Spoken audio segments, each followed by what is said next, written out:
गजपुरा नाम का गांव था, जहां हाथियों का बड़ा झुंड रहता था और सारे गांव के जानवर और इंसान एक ही भाषा में बातें किया करते थे। हाथियों के झुंड में गोलू नाम का एक छोटा बच्चा अपनी माँ अनुपमा के साथ रहता था। गोलू का बर्ताव बहुत शरारती था, जो कभी अपनी माँ की बात को नहीं मानता था और अक्सर झुंड छोड़कर अकेले में घूमने चला जाता था।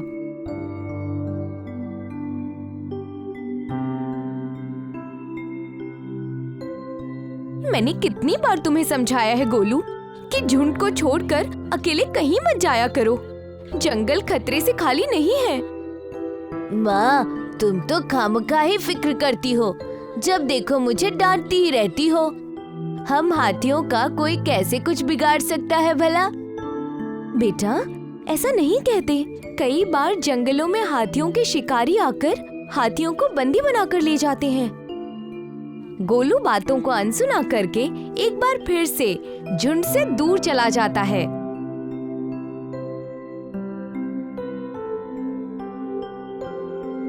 और नदी के किनारे जाकर बैठ जाता है।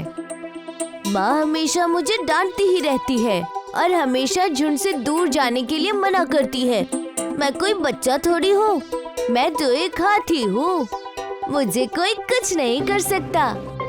उसी वक्त गांव के सर्कस के दो आदमी चिंटू और पिंटू, जो हाथियों को पकड़ने का काम किया करते थे, जैसे ही वो दोनों लोग जंगल में घुसते हैं, कुछ ही देर में उन्हें नदी के किनारे गोलू नजर आता है। अरे पिंटू, उस ओर देखो, एक हाथी का बच्चा। हाँ हाँ देख रहा हूँ, चिल्लाओ मत, आहिस्ता आहिस्ता इसके पीछे चलो। आज इसे पकड़ना है और जाल तैयार रखना। जैसे ही कहूँ वैसे ही इसके ऊपर जाल फेंक देना। चिंटू और पिंटू दोनों ही गोलू के पीछे जाते हैं और जाल तैयार करते हैं। मगर जैसे ही दोनों गोलू के ऊपर जाल डालने ही वाले होते हैं, वैसे ही अनुपमा वहां आ जाती है और गोलू की जगह खुद को आगे कर देती है और चिंटू और पिंटू अनुपमा को पकड़ लेते हैं। छोटे से अच्छा तो बड़ा ही बेहतर है। माँ नहीं, छोड़ो मेरी माँ को, छोड़ दो उन्हें। भागो गोलू, पीछे मुड़ के मत देखना, अपनी जान बचाओ। भागो भागो गोलू, भागो। गोलू रो रो कर वहां से भाग जाता है। गोलू गांव के रास्ते भाग जाता है। अरे तुम यहाँ क्या कर रहे हो? तुम हाथी तो जंगल में रहते हो ना? गोलू बिना जवाब दिए सिर्फ रोता रहता है।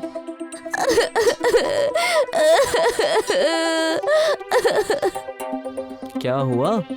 तुम इतना रो क्यों रहे हो? क्या नाम है तुम्हारा? मेरा नाम गोलू है। मैं अपने झुंड से अलग हो गया हूँ और कुछ लोग मेरी माँ को कैद करके अपने साथ लेकर चले गए। ये सब मेरी ही गलती है। माँ ने मुझे कितनी दफा कहा था कि अलग मत जाओ, लेकिन मैंने उनकी बात नहीं मानी। कोई बात नहीं, तुम्हारी मदद मैं करूँगा। तुम मुझे अपना दोस्त ही समझो। मेरे वालिद इस कस्बे के प्रधान हैं। आओ मेरे साथ मेरे घर चलो, मैं तुम्हें अपने बाबा से मिलाता हूँ। शाम गोलू को लेकर अपने घर जाता है और अपने पापा से मिलवाता है और गोलू सारी बातें प्रधान जी को बताता है। ये तो पूरे कस्बे की परेशानी है। इन हाथियों को पकड़ने वाले लोगों को सबक सिखाना ही होगा। तो फिक्र मत करो गोलू, तुम्हारी मदद मैं करूँगा। तब तक तुम हमारे साथ रह सकते हो गोलू।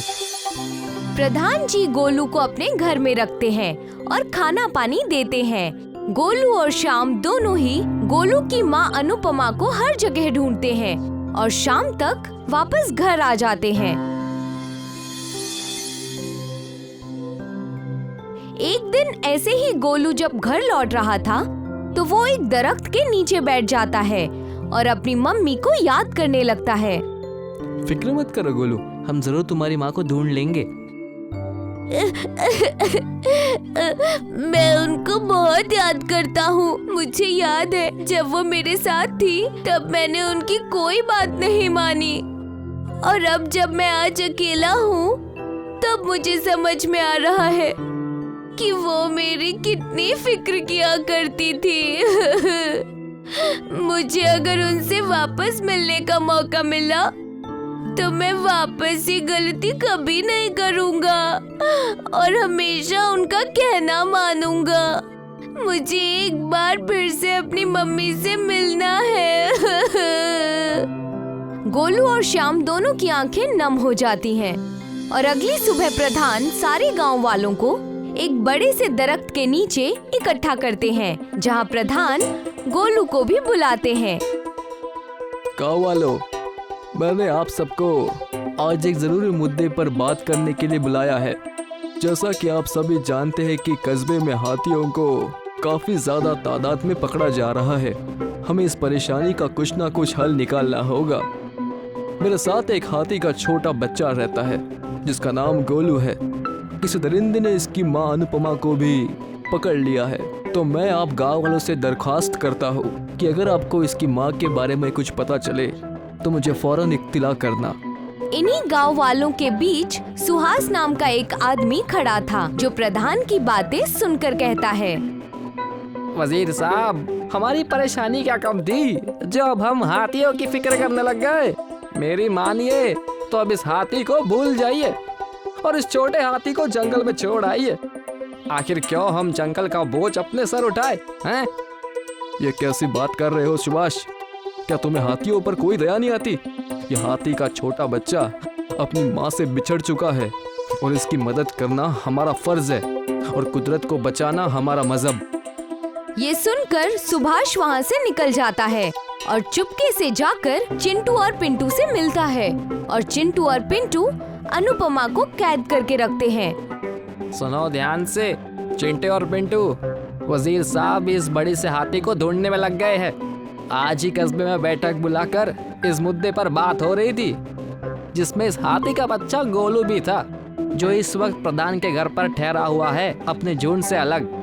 मेरा बेटा तू ठीक तो है ना? हाँ बिल्कुल ठीक है, तभी तो वो हमारी मुश्किलें बढ़ा रहा है। तुम बिल्कुल फिक्र मत करो सुभाष, यह हाथी यहाँ पर एकदम महफूज है। सही कह रहे हो चिंटू, इस जगह के बारे में कोई नहीं जानता और ये हाथी तो हमारे सर्कस में भी काम करने के लिए तैयार है। सच में? हाँ, लेकिन सिर्फ एक सौदे पर कि हम इसके बेटे को कोई तकलीफ ना दे। हाँ, बस तुम सर्कस में अच्छे करतब दिखाना। आखिर उस सर्कस में मेरे भी तो पैसे लगे हैं। ये कहकर सुभाष वहाँ से घर लौट जाता है और दूसरी ओर सारे गांव वाले अनुपमा को ढूंढने में लग जाते हैं, मगर वो कहीं नहीं मिलती है। और कुछ महीनों बाद एक दिन प्रधान घर आकर गोलू से कहते हैं, बेटा मुझे माफ कर देना, हमने पूरा कस्बा ढूंढ लिया लेकिन तुम्हारी माँ का कोई पता नहीं चला, मगर तुम्हारा हाथियों का झुंड जरूर मिल गया। तो बेहतर होगा कि तुम अपने झुंड के साथ फिर से मिल जाओ। नहीं बाबा, गोलू हमारे साथ ही रहेगा, वो हमारे घर का हिस्सा है। गोलू हमारे घर का हिस्सा जरूर है, पर उसके कबीले के साथ जाना भी जरूरी है। आप ठीक कह रहे हैं प्रधान जी।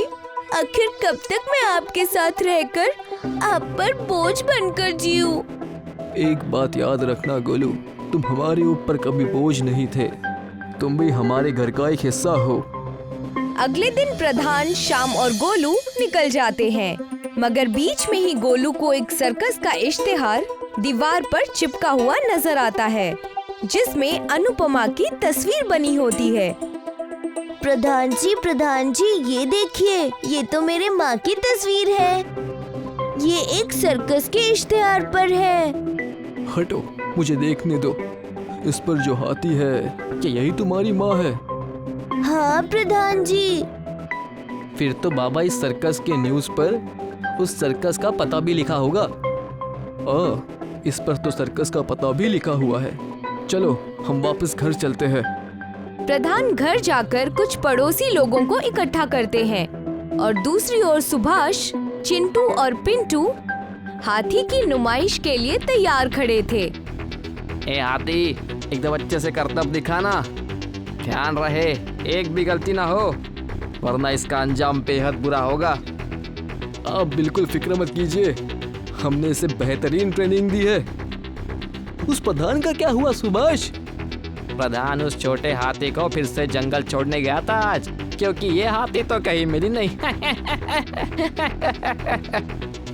जब सुभाष, चिंटू और पिंटू बात कर ही रहे थे, तभी प्रधान, गोलू और गांव वाले सर्कस में पहुंच जाते हैं और उनकी हंसी गायब हो जाती है। और हंसो, बहुत हंस रहे थे ना, अब क्या हुआ? प्रधान जी, अब आप यहाँ कैसे? मुझे यकीन नहीं होता सुभाष कि तुम लालच में इतना गिर जाओगे कि एक बेटे को उसकी माँ से अलग कर दोगे। इसके लिए मैं तुम्हें कभी माफ नहीं करूँगा। प्रधान को देखकर चिंटू पिंटू भागने की कोशिश करते हैं और तभी अनुपमा उनके सामने आकर खड़ी हो जाती है।